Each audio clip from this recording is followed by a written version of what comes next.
नमस्कार श्रोताओं, शाम के ठीक 7:20 हुए हैं और ये समय है आपके अपने कार्यक्रम स्पोर्ट्स स्कैन का, जिसमें होती है खेल जगत की तमाम खबरें और उन खबरों पर चर्चा के लिए हमारे साथ होते हैं खेल विशेषज्ञ। आज के स्पोर्ट्स स्कैन के इस एडिशन के साथ मैं हूं आपका होस्ट और दोस्त सिद्धार्थ सिंह। श्रोताओं, आज तमाम खेल खबरों पर विस्तार से चर्चा करने के लिए हमारे साथ स्टूडियो में मौजूद हैं वरिष्ठ खेल पत्रकार गौस मोहम्मद। गौस, स्पोर्ट्स स्कैन कार्यक्रम में आपका स्वागत है। बहुत बहुत शुक्रिया सिद्धार्थ, आप सभी को नमस्कार। और सबसे पहले नजर डालते हैं अब तक के मुख्य समाचारों पर। इंडियन प्रीमियर लीग आईपीएल 2020 का नया शेड्यूल आज जारी किया गया। यूएस ओपन टेनिस टूर्नामेंट में भारत के रोहन बोपन्ना और उनके जोड़ीदार कनाडा के डेनिस शापोवालोव ने पुरुष डबल्स के क्वार्टर फाइनल में प्रवेश किया। Serena Williams, Sofia Kenin, Dominic Thiem और डेनिल मेदवेदेव अपने अपने मुकाबले जीतकर वर्ष के आखिरी ग्रैंड स्लैम यूएस ओपन के प्री क्वार्टर फाइनल में पहुंचे और ऑस्ट्रेलिया ने इंग्लैंड के खिलाफ साउथहैम्पटन में हो रहे दूसरे टी20 मैच में टॉस जीतकर पहले बल्लेबाजी करने का फैसला किया। और सबसे पहले बात यूएस ओपन की। न्यूयॉर्क में चल रहे यूएस ओपन टेनिस टूर्नामेंट में भारत के रोहन बोपन्ना और उनके जोड़ीदार कनाडा के डेनिस शापोवालोव ने पुरुष डबल्स के क्वार्टर फाइनल में प्रवेश कर लिया है। पहला सेट हारने के बाद शानदार वापसी करते हुए अगले दोनों सेट जीतकर इस जोड़ी ने साल के आखिरी ग्रैंड स्लैम के पुरुष डबल्स के क्वार्टर फाइनल में अपना स्थान पक्का किया। भारत के शीर्ष सिंगल्स खिलाड़ी सुमित नागल और डबल्स खिलाड़ी देवी शरण की हार के बाद रोहन बोपन्ना ने भारतीय उम्मीदों को कायम रखते हुए अंतिम 8 में स्थान बनाया। बोपन्ना और शापोवालोव ने दूसरे दौर के मुकाबले में छठी सीड जोड़ी जर्मनी के केविन क्राविट्ज और अंद्रियस माइस को 3 सेटों के संघर्ष में 4-6, 6-4, 6-3 से हराया। विजेता जोड़ी ने यह मुकाबला 1 घंटे 47 मिनट में जीता। बोपन्ना और शापोवालोव ने पहले राउंड में शुक्रवार को अमेरिकी जोड़ी अर्नेस्ट एस्कोबेडो और नोह रूबिन को 1 घंटे 22 मिनट में 6-2, 6-4 से हराया था। बोपन्ना और शापोवालोव का सेमीफाइनल में जगह बनाने के लिए हॉलैंड के जीन जूनियर रोजर और रोमानिया के होरिया टेकाउ की जोड़ी से मुकाबला होगा। और जिस तरीके से गौस ये दोनों हम ये कहेंगे कि भारत को पहले एक झटका सिंगल्स में लगा था, लेकिन डबल्स में जिस तरीके से बोपन्ना और शापोवालोव की जोड़ी अब इन्होंने जो प्रदर्शन किया है, क्वार्टर फाइनल में प्रवेश किया है, तो क्या कुछ कहेंगे इनके खेल के बारे में? जाहिर सी बात है, बोपन्ना जो कि इससे पहले 14 डबल्स टाइटल जीत चुके हैं और 2010 में यूएस डबल्स के अंदर रनर्स अप रहे थे, तो उनका जो एडवांटेज रहा इस मैच में वो ये रहा कि उनकी मेंटल टफनेस बहुत अच्छी है और जिस तरह से उन्होंने ये मुकाबला खेला है वो इस बात की ओर इंगित करता है कि जो निराशा हमें इससे पहले सुमित नागल के रूप में देखने को मिली थी, इन्होंने उससे हमें उभार दिया और ये बहुत बड़ी एक तरह से सफलता है, क्योंकि जो हालात हैं उसके अंदर इन्होंने जो अपनी मेंटल टफनेस दिखाई है और ये 38 साल के हैं और उसमें इन्होंने दिखाया है कि ये फॉलो कर रहे हैं लेंडर पाइस को, यानी उम्र का इनके ऊपर कोई असर नहीं है। फिटनेस और मेंटल टफनेस से इन्होंने दिखाया है कि क्यों इन्होंने आखिरी 8 में जगह बनाई। बिल्कुल। और जिस तरह से इन्होंने, जैसा कि हमने बताया कि जो पहला मुकाबला था, पहला सेट जो है ये हार गए थे, हारने के बाद जिस तरह से इन्होंने कमबैक करके और जो दबाव बनाया अपोनेंट के ऊपर, वो कहीं ना कहीं उसने इनकी जीत में एक बहुत बड़ी भूमिका अदा की। बेशक यही है ना कि आप अनुभव से भरपूर है, आपके पीछे एक अच्छा इतिहास रहा है डबल्स के अंदर, जैसा हमने पहले चर्चा की कि 2010 में यूएस डबल्स में ये रनर्स अप रह चुके हैं। उसके अलावा एटीपी डबल्स में 2008-2010 में इनकी दूसरी रैंकिंग रही है और इनकी 2013 में डबल्स में 3rd हाईएस्ट रैंकिंग रही है। तो अनुभव इनके पीछे है, इन्होंने उस अनुभव का पूरा फायदा अपने इस मैच में लगाया। जैसे पहला सेट हारे थे और उसके बाद जो वापसी की, ये बड़े खिलाड़ियों की निशानी होती है कि वो किसी भी पल, क्षण, मिनट वापसी करते हैं। जी हाँ गौस, बिल्कुल सही आपने कहा, क्योंकि यही शायद स्पोर्ट्समैन स्पिरिट होती है कि कभी आप पहले सेट में हार भी जाते हैं, लेकिन अगर उम्मीद आपकी कायम है, आपके अंदर हौसला है, तो निश्चित तौर पे आप कमबैक करते हैं। अब यहाँ पे ये जानना आपसे चाहेंगे कि अब जो सेमीफाइनल की जो बात है, अगर हम देखें तो सेमीफाइनल में जगह बनाने के लिए हॉलैंड के जीन जूलियन रोजर और रोमानिया के होलिया टेकाउ की जोड़ी से जो मुकाबला होना है, वो आप उसको किस तरीके से और कितनी मजबूत जोड़ी मानते हैं आप? मेरे ख्याल से बहुत अच्छा एडवांटेज रहेगा, क्योंकि ये जो मुकाबला इन्होंने आज का जीता, उससे ज्यादा टफ ये मुकाबला नहीं है। क्योंकि हॉलैंड के जो टेनिस के जीन जूलियन हैं, वो इतने परिपक्व नहीं है।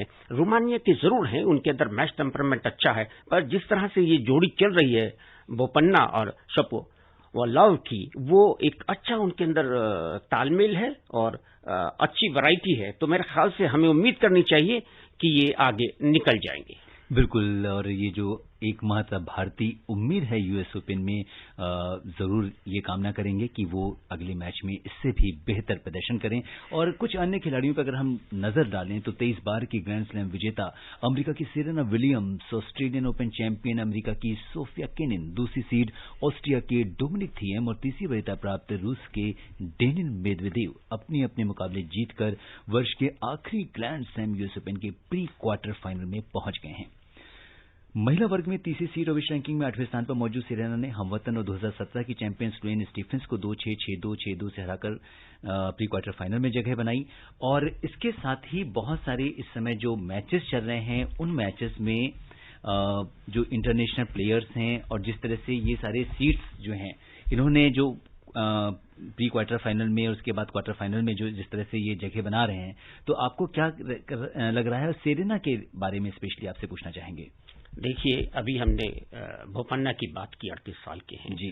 तो जिस तरह सेरेना विलियम्स, उनका जो बच्चा है वो बाहर से बैठ के मैच देख रहा है और उस मैच के अंदर वो वापसी कर रही है और अच्छे तरीके से जीत रही हैं।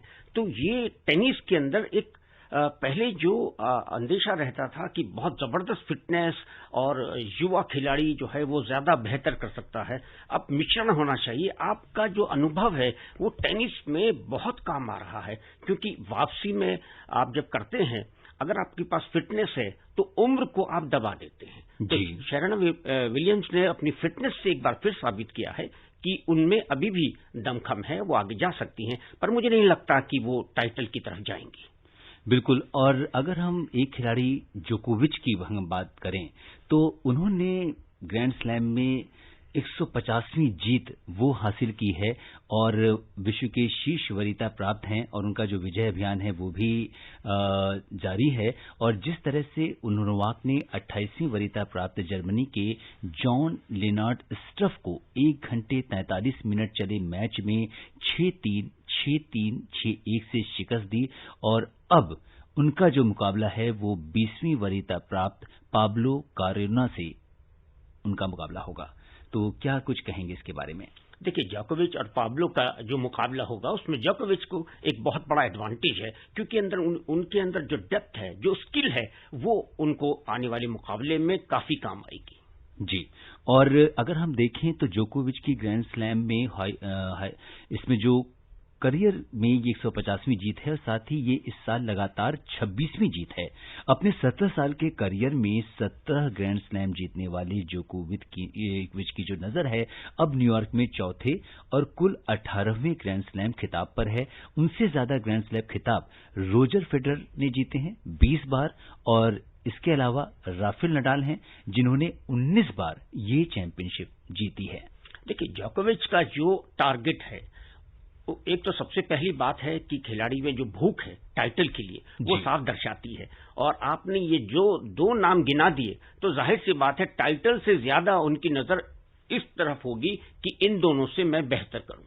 बिल्कुल। और यहाँ पे एक खिलाड़ी का नाम और लेना चाहेंगे, 2 बार की ग्रैंड स्लैम चैंपियन ओसाका को तीसरे दौर में 18 साल की मार्ता कोस्तियुक ने चुनौती दी।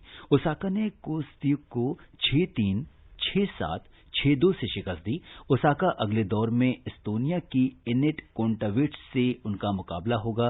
14वीं वरीयता प्राप्त कोंटाविट ने 24 नंबर की मैग्डा लिनेट को मात दी थी।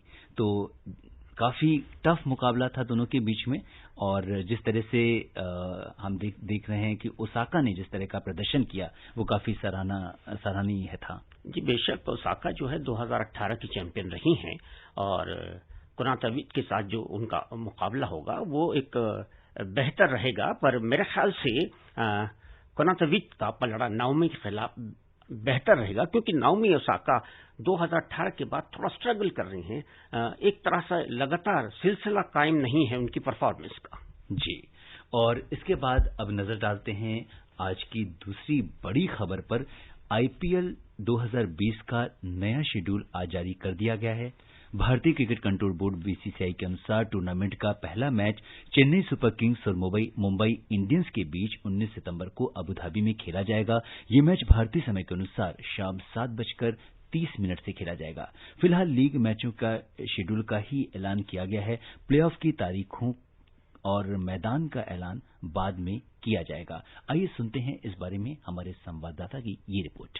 आज आईपीएल मैच का शेड्यूल जारी होते ही क्रिकेट फैंस का लंबा इंतजार खत्म हुआ। आईपीएल का पहला मुकाबला पिछले संस्करण की 2 फाइनलिस्ट टीमों मुंबई इंडियंस और चेन्नई सुपर किंग्स के बीच 19 सितंबर को आबू धाबी में खेला जाएगा। ये मैच भारतीय समय के अनुसार शाम 7:30 से होगा। रोहित शर्मा की कप्तानी वाली मुंबई ने 4 बार ये खिताब जीता है, जबकि महेंद्र सिंह धोनी के नेतृत्व वाली चेन्नई की टीम 3 बार चैंपियन रही है। 20 सितंबर को दुबई में टूर्नामेंट का दूसरा मुकाबला दिल्ली कैपिटल्स और किंग्स 11 पंजाब के बीच खेला जाएगा, जबकि 21 सितंबर को दुबई में ही सनराइजर्स हैदराबाद का सामना विराट कोहली के नेतृत्व वाली रॉयल चैलेंजर बेंगलुरु से होगा। शारजाह में पहला और टूर्नामेंट का चौथा मुकाबला 22 सितंबर को खेला जाएगा। यहां राजस्थान रॉयल्स का सामना धोनी की चेन्नई से होगा। इसके बाद 23 सितंबर को अबुधाबी में 2 बार की विजेता कोलकाता नाइट राइडर्स केकेआर का सामना मुंबई इंडियंस से होगा। देखना दिलचस्प होगा कि इस बार दर्शकों के बिना होने वाले इस टूर्नामेंट का चैंपियन कौन होगा। शिव प्रकाश मिश्र, स्पोर्ट्स कैन।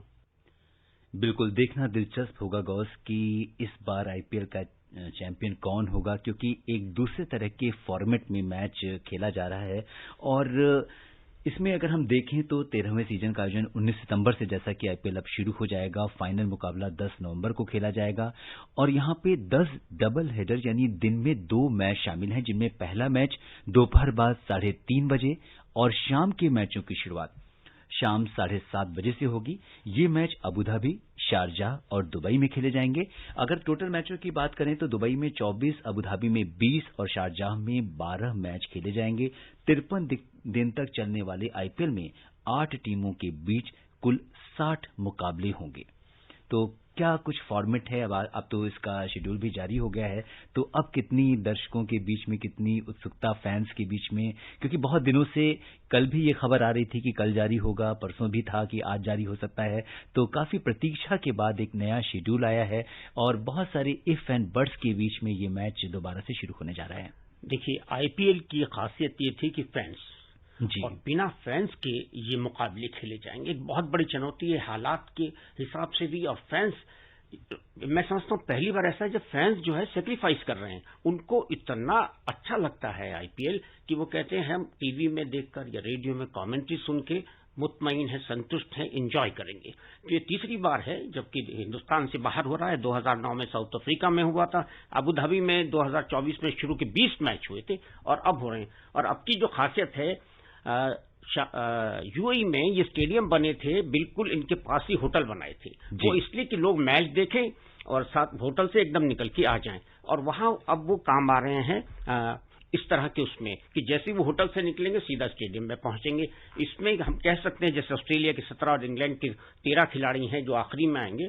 तो अब वो अपील की जा रही है क्योंकि ये बायो सिक्योर, यानी देखिए आपने देखा England, West Indies, Pakistan, England और ऑस्ट्रेलिया, अभी तक कोई भी एक भी पॉजिटिव नहीं हुआ है जब से मुकाबले हो रहे हैं, क्योंकि कोई बाहर का फैंस नहीं है, कुछ नहीं है।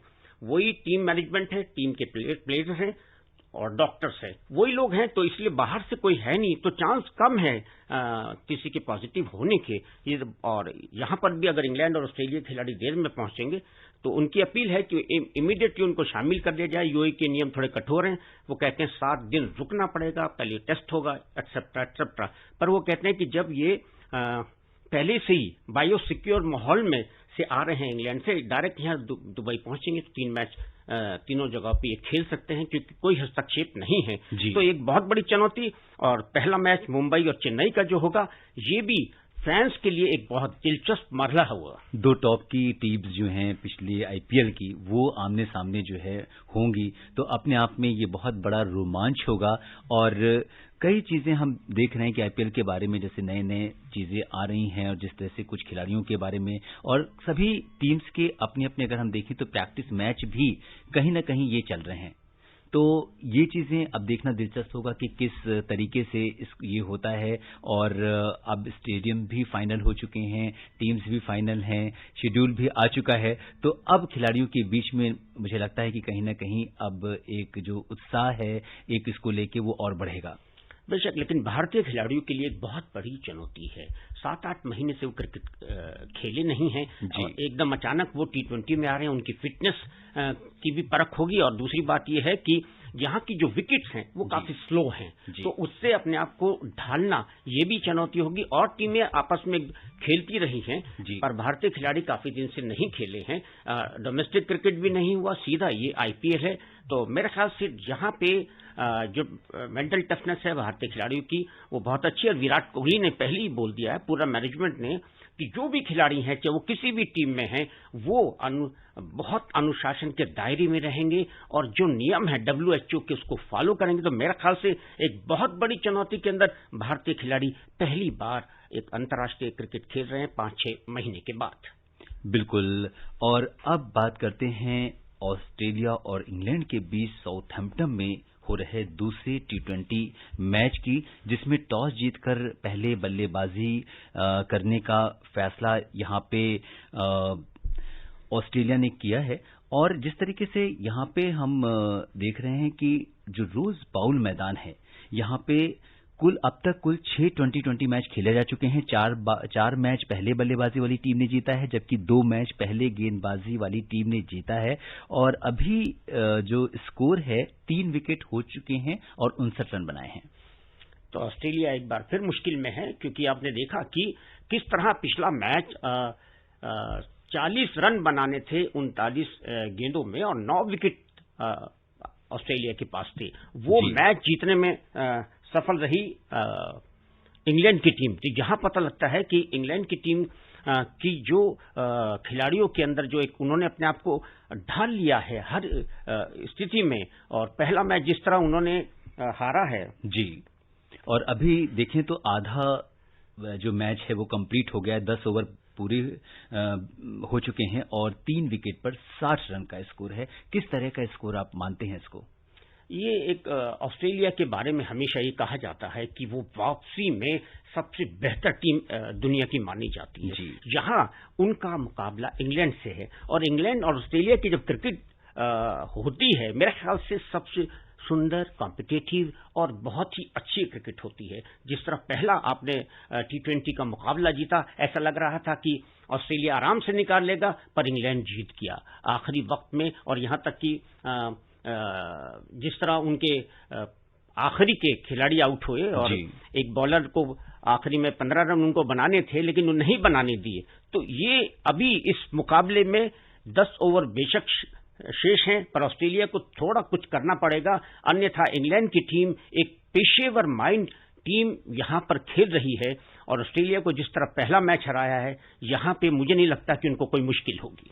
बिल्कुल। और दोनों देशों के बीच अब तक 17 T20 मैच हुए हैं। इसमें ऑस्ट्रेलिया ने 9 और इंग्लैंड ने 6 जीते हैं।